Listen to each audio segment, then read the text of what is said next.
Jasmine Flores had mastered the art of being invisible. At 28 years old, she had worked at Sterling Enterprises for 3 years as a marketing coordinator, blending seamlessly into the background of the bustling corporate world.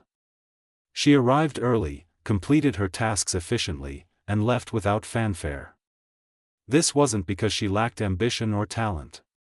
Rather, Jasmine understood that invisibility meant safety. It meant fewer complications, less drama, and absolutely no unnecessary attention. Her desk sat on the 14th floor, tucked away in a corner near the window. From there, she could observe the entire office without being noticed herself.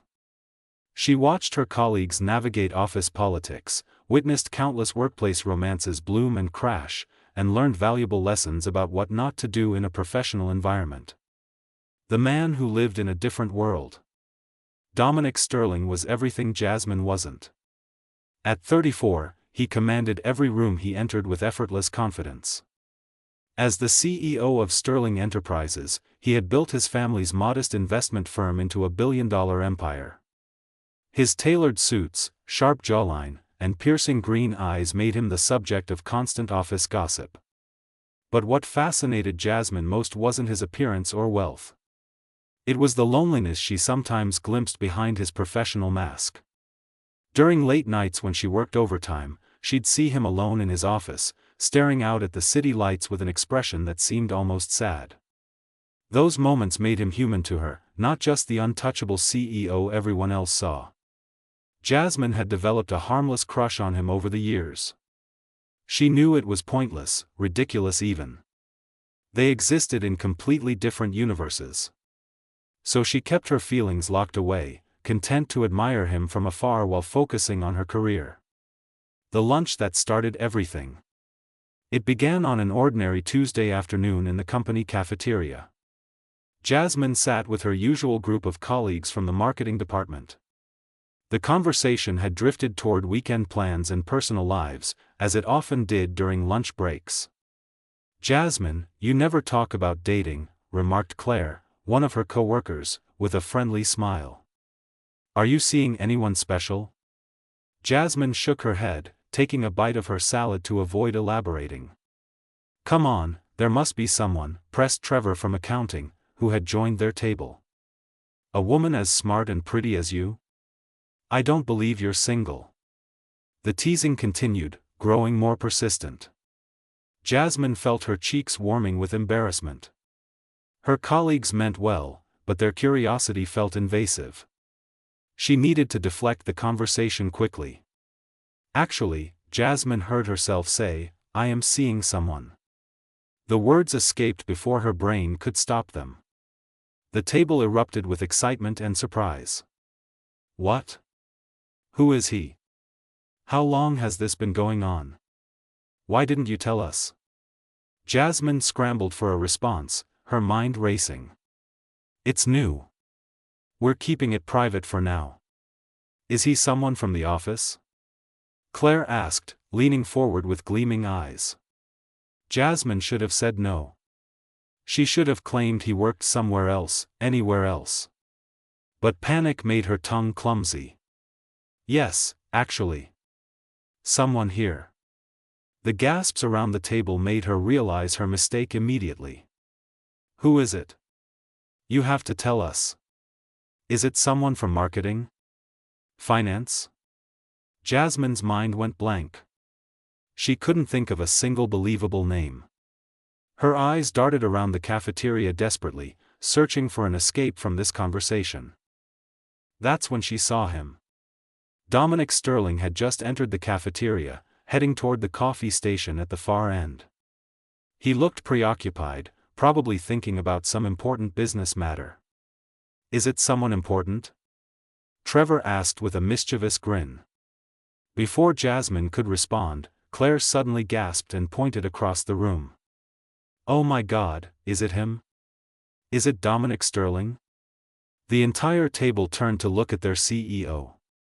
Jasmine's face burned crimson. The suggestion was so absurd, so completely ridiculous, that everyone should have immediately laughed it off. But they didn't laugh. They stared at Jasmine, waiting for her denial. That's crazy, Jasmine stammered. I didn't say. You're blushing. Claire squealed. Oh my God, you're actually blushing. No, wait, you don't understand. But her protests only seemed to confirm their suspicions. The more she denied it, the more convinced they became. Within minutes, whispered conversations spread to nearby tables. Jasmine watched in horror as her coworkers pulled out their phones, undoubtedly texting friends in other departments. The rumor spreads like wildfire. By the end of the workday, the rumor had infected every floor of Sterling Enterprises.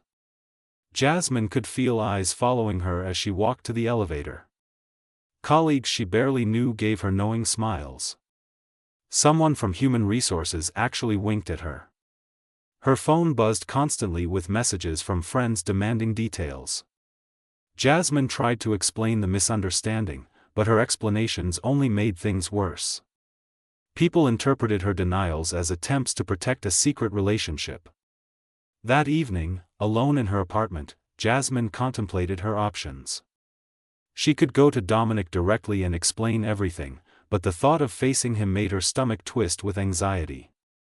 He was famously intolerant of office drama and gossip. What if he blamed her for starting this mess? What if he fired her? Jasmine decided to wait. Surely the rumor would die down on its own. These things always did, didn't they? The summons. She was wrong. By Wednesday morning, the situation had escalated beyond her worst nightmares. Her email inbox contained a message that made her blood run cold. Ms. Flores, please report to my office at 9 a.m. sharp. Dominic Sterling. Jasmine's hands trembled as she read the message 3 times. This was it. She was going to be fired for creating a scandal involving the CEO. Her career at Sterling Enterprises was over before it had truly begun. At exactly 9 o'clock, Jasmine stood outside Dominic's office, trying to calm her racing heart. His assistant gestured for her to enter. The office was massive, with floor-to-ceiling windows offering a breathtaking view of the city. Dominic sat behind an enormous mahogany desk, his expression unreadable. Sit down, Ms. Flores, he said calmly. Jasmine sank into the chair across from him, her legs feeling weak. Dominic studied her for a long moment before speaking. There's a rumor circulating about you and me. I assume you're aware of it? Yes, sir. I can explain. He raised a hand, cutting her off. I need to know exactly how this started. Tell me everything. Jasmine's voice trembled as she explained the lunch conversation, the teasing, and her impulsive lie. She watched Dominic's face carefully, expecting anger or disappointment. Instead, he listened intently, his fingers steepled beneath his chin. I'm so sorry, Mr. Sterling, she finished quietly. I never meant for this to happen. I'll send out a company-wide email clarifying everything. I'll resign if necessary. Dominic was silent for what felt like an eternity. Then he did something completely unexpected. He sighed deeply and leaned back in his chair. Actually, Ms. Flores, we have a rather complicated situation on our hands. Jasmine blinked in confusion. Sir?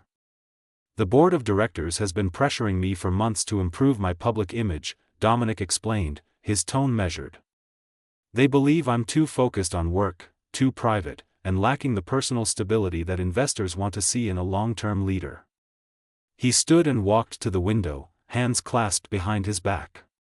Last week, our biggest investor threatened to pull funding unless I demonstrated better work-life balance. When this rumor surfaced, the board assumed it was true. They're thrilled.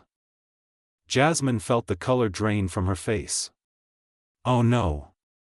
Dominic turned to face her. They believe you're exactly the kind of partner who reflects well on my judgment. Hardworking, intelligent, respected by your colleagues. What are you saying? Jasmine whispered. I'm saying this rumor has actually solved a significant problem for me. He paused, his green eyes meeting hers. I need you to continue the charade. Publicly, we'll be dating. It's purely professional, of course. You'll be compensated generously, and I'll ensure your career benefits from this arrangement. Jasmine couldn't believe what she was hearing. You want me to pretend to be your girlfriend? For 6 months. Long enough to satisfy the board and stabilize investor confidence.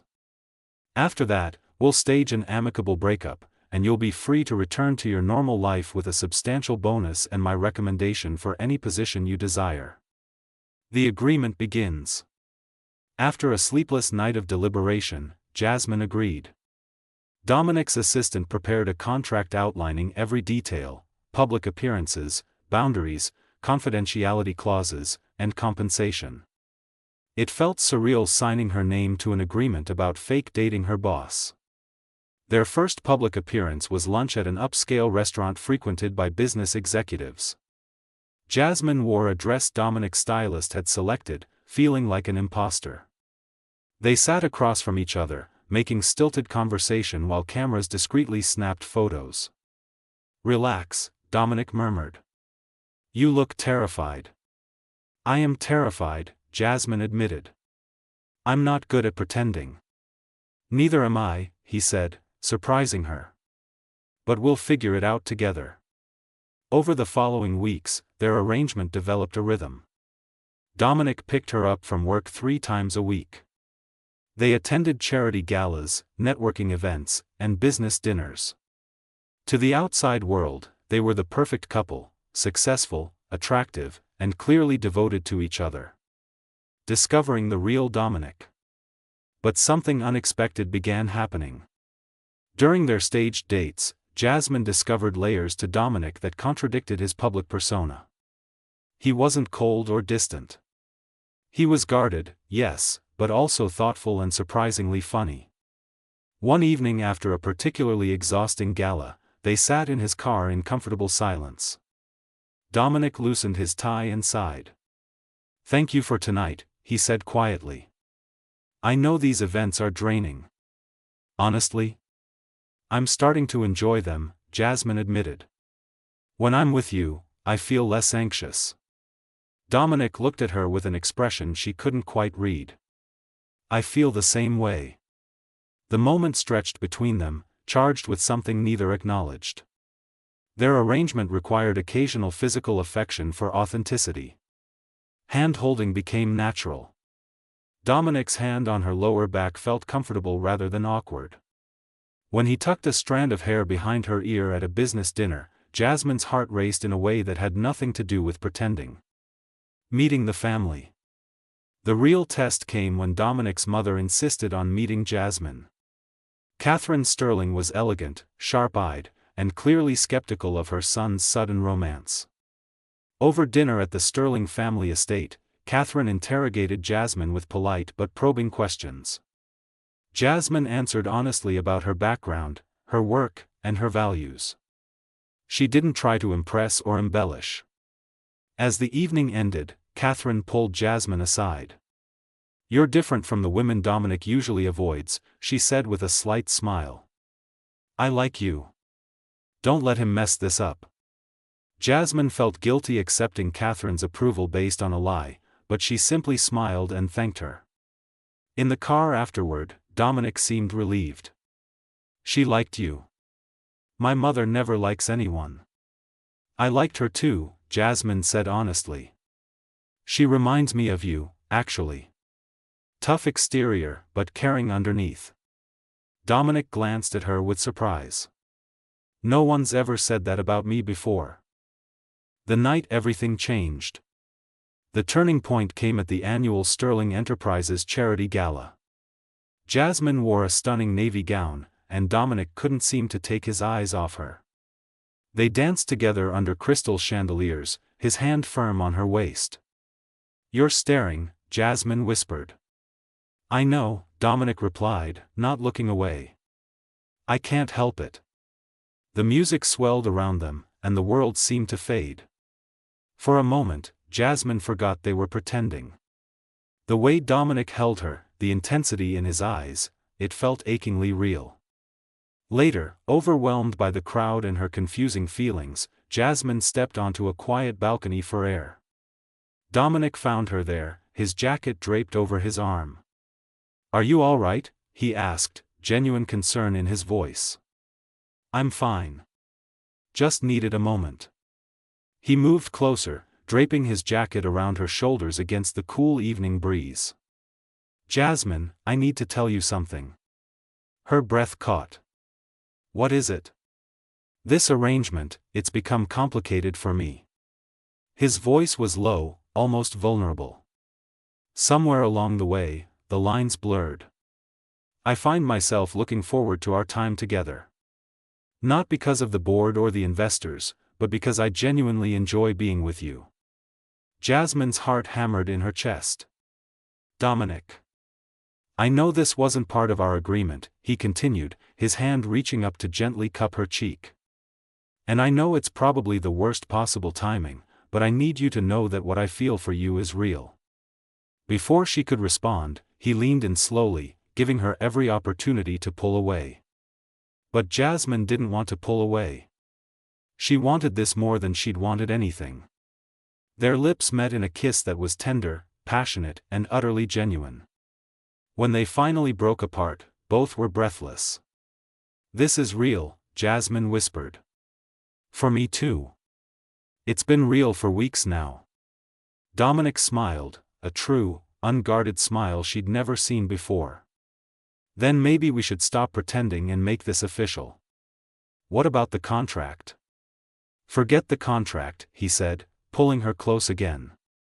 "I want the real thing." For 3 blissful weeks, Jasmine and Dominic navigated their new reality.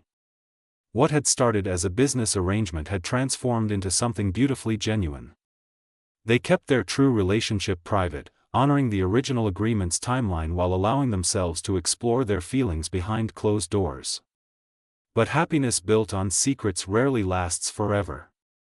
Victoria Lang, a senior marketing manager who had harbored her own ambitions regarding Dominic, had grown increasingly suspicious. She noticed the authentic affection between them, the lingering glances, the subtle touches that went beyond mere performance. Jealousy poisoned her intentions. Victoria hired a private investigator who uncovered the original contract. Within days, she leaked the information to a prominent business blogger known for corporate scandal coverage. The headline exploded across the internet: "Sterling CEO's romance revealed as calculated business move." Jasmine discovered the article during her morning coffee. Her hands shook as she read the distorted version of events, painting Dominic as manipulative and herself as either a willing accomplice or naive victim. Her phone rang immediately. It was Dominic. "Don't read the comments," he said tersely. "I'm handling this." The media storm. By afternoon, the story had gone viral. News outlets picked it up, each adding their own sensational spin. Investors panicked. The board demanded emergency meetings. Reporters camped outside Sterling Enterprises and Jasmine's apartment building. Jasmine felt the walls closing in. Her coworkers avoided her. Her phone buzzed with calls from reporters seeking interviews. Her parents called, confused and worried. The worst part was seeing Dominic's reputation crumbling. Everything he'd worked to build was being destroyed because of her impulsive lie months ago.